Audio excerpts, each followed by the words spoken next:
Welcome back to the Deep Dive. If you enjoy our deep dives, don't forget to hit that like button and subscribe to our channel.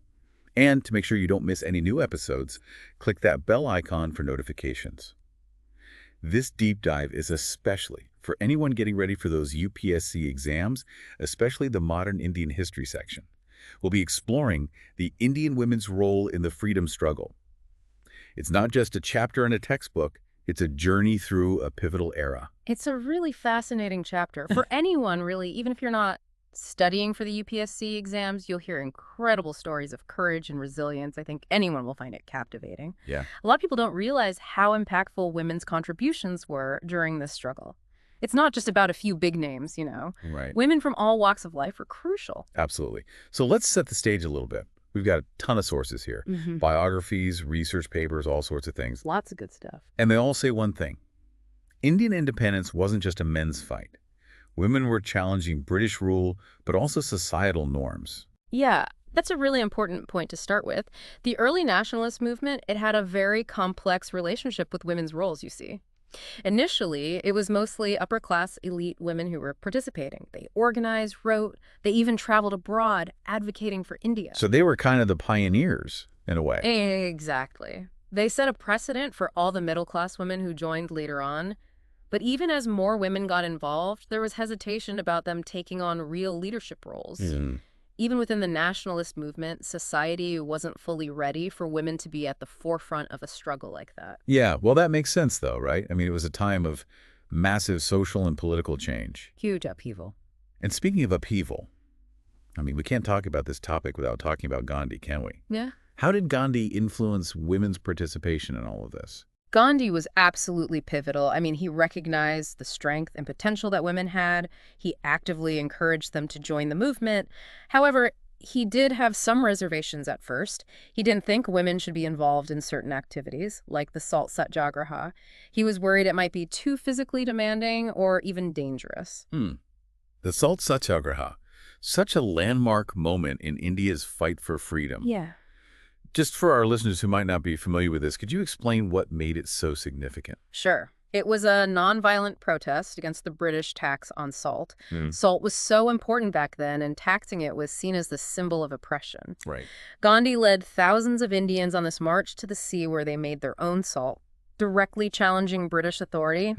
It really captured the attention of the entire world and was this turning point. And this is where women like Sarojini Naidu stepped up. Right. Exactly. Sarojini Naidu, she was an amazing poet and activist. She argued that women were just as strong and capable as men. She and many other women proved it during the Salt Satyagraha. They were out there picketing, leading protests, even making salt themselves. Wow. It's incredible how these women not only defied the British, but also pushed those boundaries within the movement itself. It really shows how intertwined the fight for freedom was with the fight for social change. Oh, absolutely. And speaking of social change, the idea of Bharat Mata, our Mother India, that played a fascinating role, didn't it? It did. Bharat Mata became this incredibly powerful symbol. Really powerful. It galvanized the entire nation, especially women. This idea of the motherland that needed protecting and liberating, it legitimized their presence in the public sphere. So they were fighting for their home, for their family, in a very literal sense. Exactly.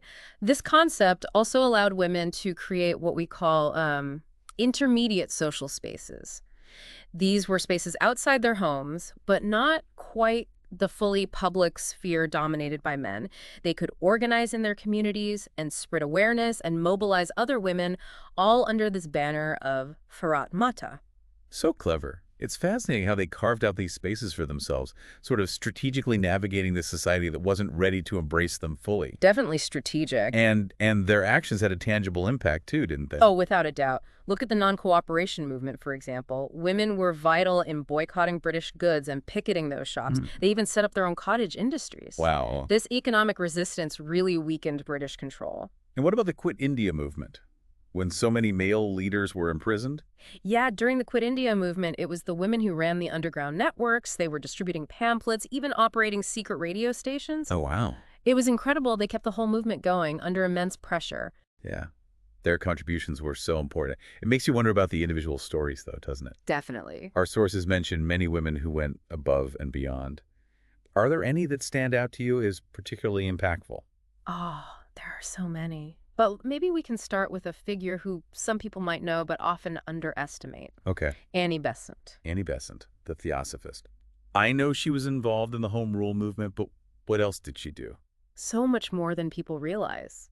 She was really embedded in the movement. In 1917, she even became the president of the Indian National Congress. Wait, the president of Congress? Yeah. Really? I had no idea. What else was she involved in? Well, she was a huge advocate for education, and she co-founded the Banaras Hindu University. Right. She really emphasized studying ancient Indian religions and philosophies. She was constantly establishing institutions like schools and women's organizations, just tirelessly working to empower Indians. Wow. She was a real trailblazer. Okay, I'm ready for another story. Who else should we know about? Well, let's talk about Bikoji Kama. She was incredible, dedicated her whole life to Swaraj, complete independence. Okay. I've heard the name, but I'm not that familiar with her story. What made her stand out? Just imagine this. In 1907, she became the first person to hoist the Indian flag, not just any flag, one she designed on foreign soil. In Germany, no less, it was a bold statement. Really sent shockwaves. That must have been such a moment. So much courage to do that. Oh, she was a force of nature, that one. She lived in exile for years, working to raise awareness all over the world, writing, publishing, addressing international conferences. Wow.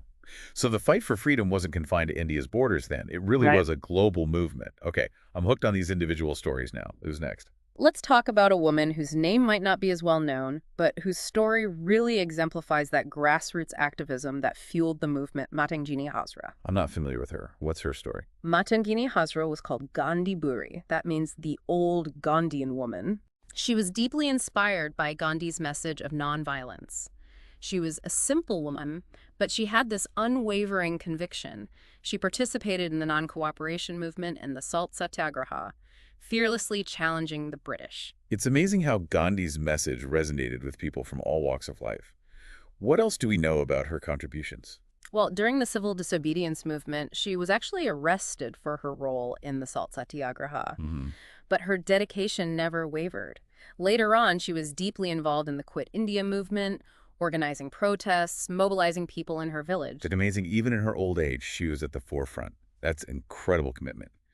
But I think we'll have to pause our look into these individual stories here for now. Yes, we're just getting started, though. There are so many more inspiring women to discuss, each with their own unique contributions. Welcome back to our deep dive. We've been looking at these Indian women who really helped shape the fight for independence. Yeah, it's amazing. And as we dig deeper into their stories, you'll see how they all challenge the status quo in their own ways.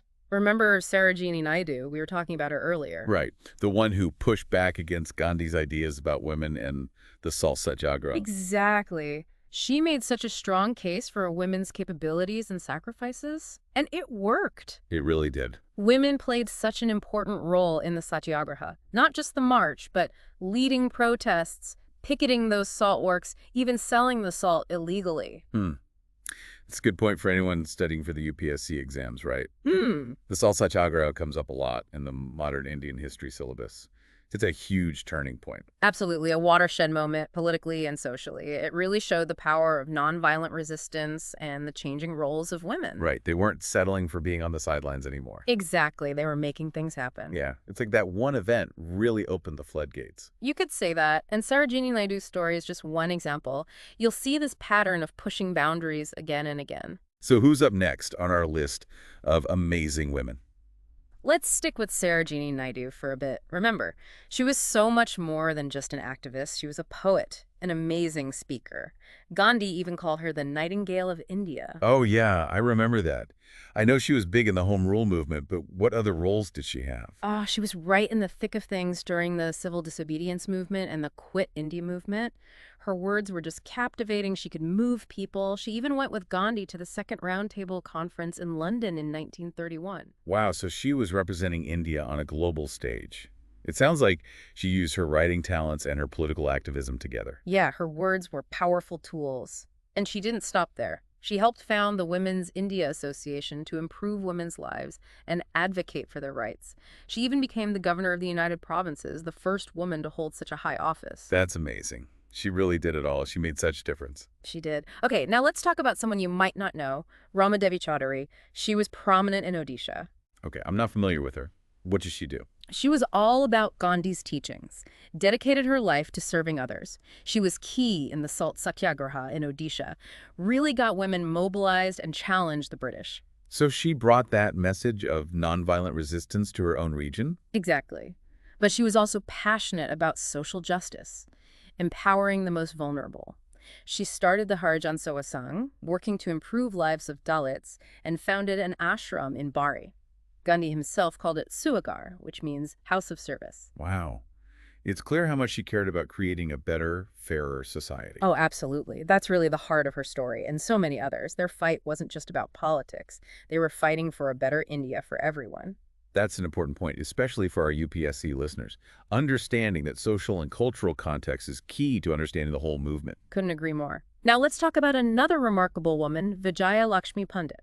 Back in 1937, she won the election for the United Provinces and became a cabinet minister, the first woman to do so. That's huge. Yeah. Imagine breaking those barriers, especially back then. A real trailblazer. And she didn't stop there. She was a big supporter of women's rights, president of the All India Women's Conference, advocating for education and equality. So she was fighting on multiple fronts, Yeah. both inside the government and through activism. Exactly. And her influence reached beyond India. Later on, she became the first woman president of the United Nations General Assembly, representing India on a global level. That's really impressive. It shows how much one person can change the course of history. For sure.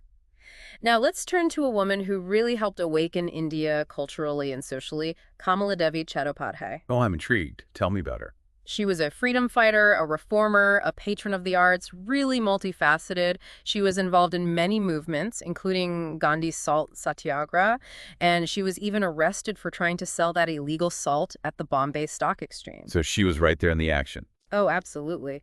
But she didn't limit herself to political protests. She was also vocal about women's rights. She fought for things like the Child Marriage Restraint Bill and the Age of Consent Bill. She was all about protecting young girls and empowering women. It's great how she saw the connection between those political and social issues. Freedom had to mean addressing both. Yes. And her vision for a fairer society led her to co-found the Congress Socialist Party with Jayaprakash Narayan and Ram Manohar Lohia. They wanted a socialist India that took care of its people and tackled poverty and inequality. That's a really important point. The freedom struggle wasn't about swapping one ruler for another. It was about building a new kind of society based on equality and justice. Absolutely. And now let's talk about Sucheta Kripalani. Okay, I've heard the name, but I'd love to learn more about her. She was a strong advocate for women's rights and really helped shape independent India's political landscape. She started the All India Mahila Congress in 1940, which was all about getting women more involved and giving them a voice within the Congress Party. So she was making sure women had a place at the table as India became independent. Exactly. And her work went beyond just advocating for women's rights. During the partition riots, she worked closely with Gandhi, even going with him to Nobakhali in 1946 to try and bring back peace. It takes a lot of courage and compassion to step into a situation like that. It does. And her commitment to building a better India didn't end there. She was one of the women chosen to help draft the Indian Constitution. Wow. So she was part of creating the foundation of independent India. Exactly. And her work on the Constitution shows how important women were in shaping the country's future. Their voices made sure that the Constitution valued equality, justice, and inclusivity. Her story is truly amazing. She wasn't just there for the fight, she was building a better India. Right. And that's not all. She later became the first woman chief minister of Uttar Pradesh. It's incredible how she navigated all those political challenges and really made a difference. Okay, are you ready for another incredible woman? Absolutely. Who's next? Let's talk about Aruna Asaf Ali, often called the Grand Old Lady of the independence movement. Oh, I bet she has a great story. What made her so influential? Well, she was known for her fearless spirit and dedication.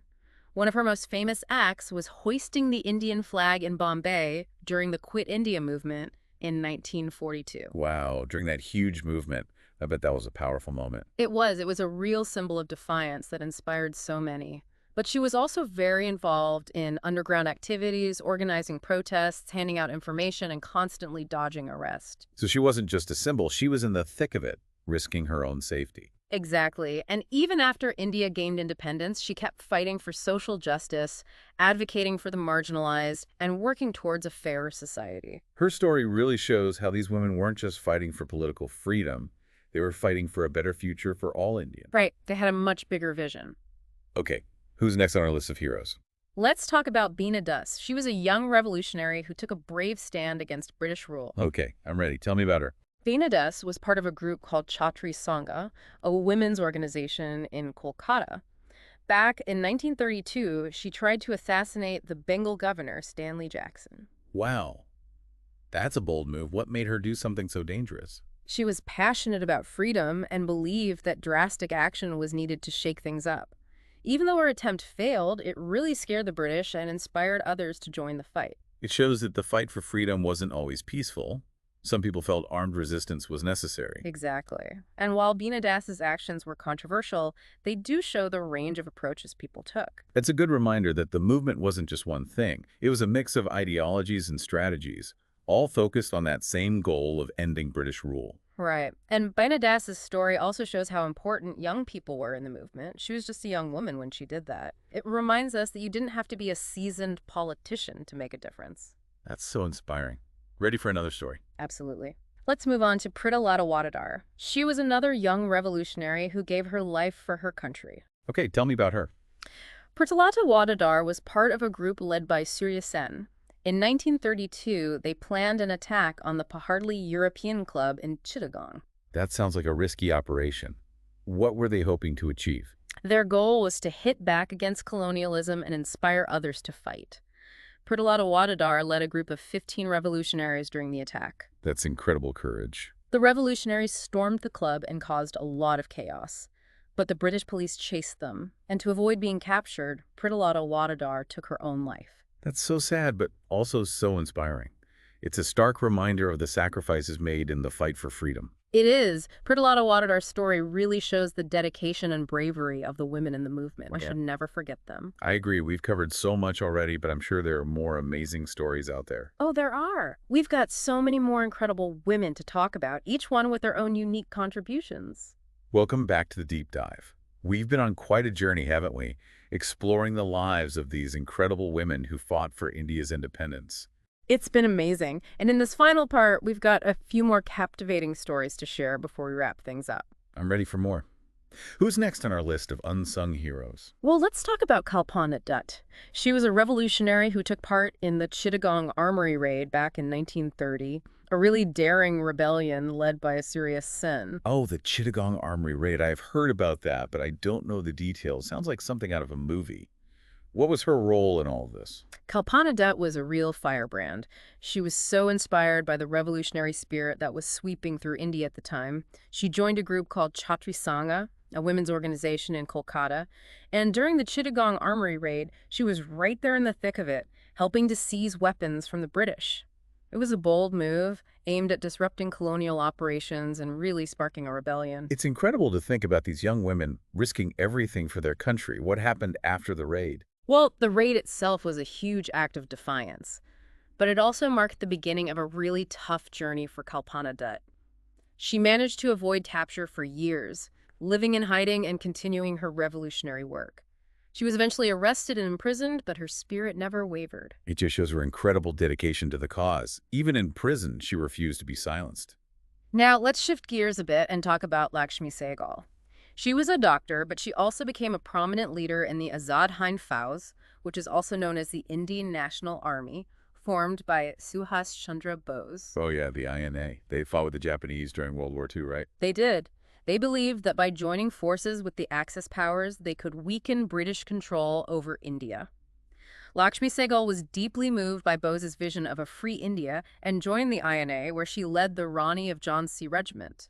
The Rani of Jhansi Regiment, what was that? It was an all-women combat unit. Wow, an all-women combat unit. That's incredible. What do they do? The Rani of Jhansi Regiment fought bravely alongside their male counterparts, showing everyone that women could hold their own on the battlefield. Their presence in the INA inspired countless other women to join the struggle. Lakshmi Sehgal's leadership and the courage of those women became real symbols of women's empowerment. Their story really challenges that old idea that women weren't involved in the fighting. They were right there in the thick of it. Absolutely. Now let's talk about Rani Gadinliu. She fought for the freedom of her people, the Nagas, in northeastern India. I don't know much about her. What was her story? Rani Gadinliu was a spiritual and political leader. At a very young age, she joined the Haraka movement. It was all about reviving Naga traditions and resisting British rule.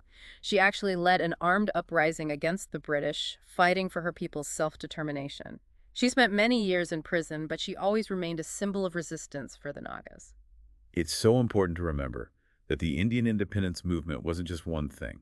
It was made up of many different voices and movements, all fighting for freedom in their own way. That's right. And for many tribal communities, like the Nagas, the fight for freedom was also a fight to protect their culture and their way of life. Exactly. Okay, who's next? Let's talk about Usha Mehta. She used the power of communication to keep the resistance going.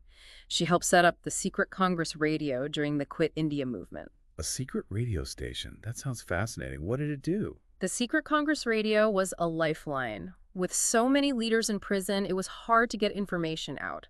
The radio became a way to keep people connected. Usha Mehta and her team were so brave, broadcasting messages of hope and instructions for underground activities. It's amazing to think about the impact of that radio station. Keeping people connected, spreading the message of freedom, all while hiding from the British. It really was a remarkable feat. And now we come to a story that really highlights the sacrifices made by so many young Indians in the fight for freedom. Let's talk about Kanaklata Barua from Assam. Okay, I'm ready to hear her story. Kanaklata Barua was only 17 years old when she led a procession during the Quit India movement. They were going to hoist the Indian flag at a local police station. It's such a powerful image. Such a young woman standing up to British authority. What happened? Sadly, the British police were brutal. They opened fire on the procession and Kanaklata Barua was killed. Her death at such a young age really shook the nation. She became a symbol of the ultimate sacrifice made by so many young people for India's freedom. It's heartbreaking. We can't forget the sacrifices made by people like Kanaklata Barua.